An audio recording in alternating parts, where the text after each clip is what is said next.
أهلا بيكم في حياة أنوس. أهلا بكل المتابعين الرائعين الحلوين.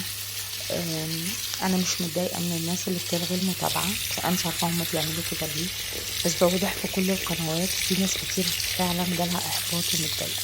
أنا مش متضايقة. لو في 10 في قناتي متابعيني بيحبوني، أنا هكون متواجدة عشان ال10 دول.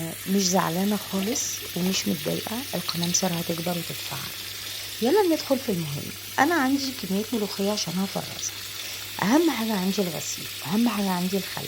من فضلكم، انا بقول الكلام ده عشان البنات اللي داخلين المطبخ جديد.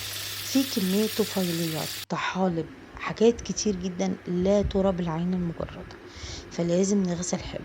غسلناها وصفيناها وهنيجي لمرحلة التجفيف. انا بجفف الملوخية بطريقة بتخلي الملوخية تحتفظ بلونها الاخضر الجميل، وفي نفس الوقت كمان ما بتاخدش معايا وقت. الملوخية زمان كان ساعات بيجففوها في الشمس، كانت بتنشف، ده لو هنشفها بقى خالص. المروحة بحطها على السفرة، بشيل مفرش القماش، بحط مفرش مشمع، واحط ملاية قديمة حلوة كانت عندي، مش هستخدمها ومش هفرشها لكن حلوة تنفع يتحط عليها الملوخية. وبعدين بسيبها قدام المروحة زي ما انتوا شايفين كده، المروحة عمالة تحركها وتطير، باخد بالي منها كل شوية. من فضلك ما تغطيهاش، حوطي بس حواليها زي ما انا عاملة كده بالملاية عشان مش تطير من الجناب، وهتنشف حلو قوي. كل شويه قلبيها عشان ما شويه، لان شويه لو نشفوا من فوق خالص هتبقى ملوخيه ناشفه، لكن طول ما انتي بتقلبيها وايدك فيها هتفضل زي ما هي خضرة وحلوه. بصوا الجمال، دي احسن طريقه للملوخيه. ساعات بجففها بقماشه او بفوطه حلوه لو كميتها قليله واخلطها واطبخها، بس دي كانت كميه كبيره وكان صعب ان انا اعمل كده في كل الكميه. خلاص نشفت معايا خالص، خدي وقتك، قلبي براحتك، رايحه جايه خدي بالك منها. بعد كده شوفوا مفيهاش نقطه ميه، جافه تماما. هبتدي اعبيها في اكياس التلاجة وهربطها، او لو عندك الكياس اللاصقه منها فيها وشيليها في الفريزر. اهم حاجه عندي اعصري الكيس حلو قوي، خرجي منه كل الهواء الزياده، علشان ده هيساعدك ان الملوخيه تفضل حلوه، والكيس ما يبقاش منفوخ كده في الفريزر ويضايقك، وفي نفس الوقت حلو بيدي نتيجة كويسة. هنعبي كل الملوخية بالطريقة دي احنا في حدود مثلا 7 كيلو ملوخية.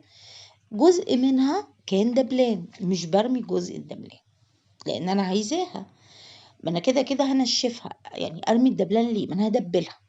اغسلها حلوة قوي. بعد دول في حاجة لوحدها، نزل منها الطين، شيل منها العيدان قدر المستطاع، وبعدين برضو قدام المروحة في مصفى وهبتدي اجففها.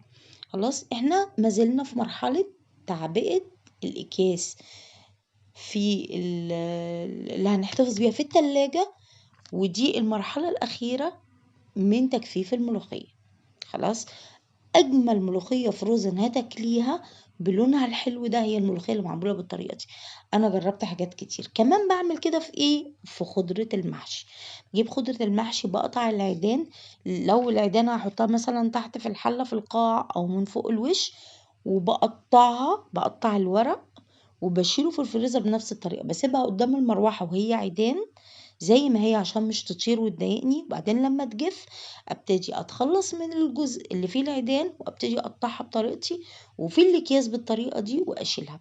لو شلتي الخضره في الفريزر فيها ميه هتطلعيها عجين، هتطلعيها التلج مضايقها كده وحواليها وهيضيع منها طعم الخضره.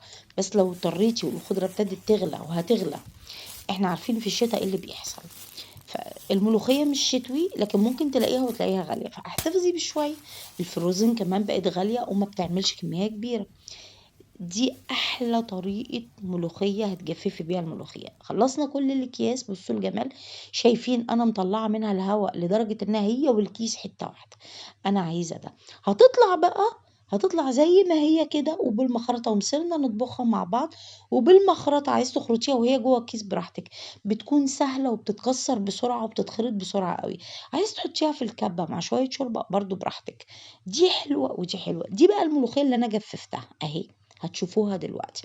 اللي حطيتها دي الخضرة حطيتها قدام المروحة برضو عشان هجففها بنفس الطريقة، بس ما حبيتش اطول عليكم الفيديو. بس انا شرحت الفكرة.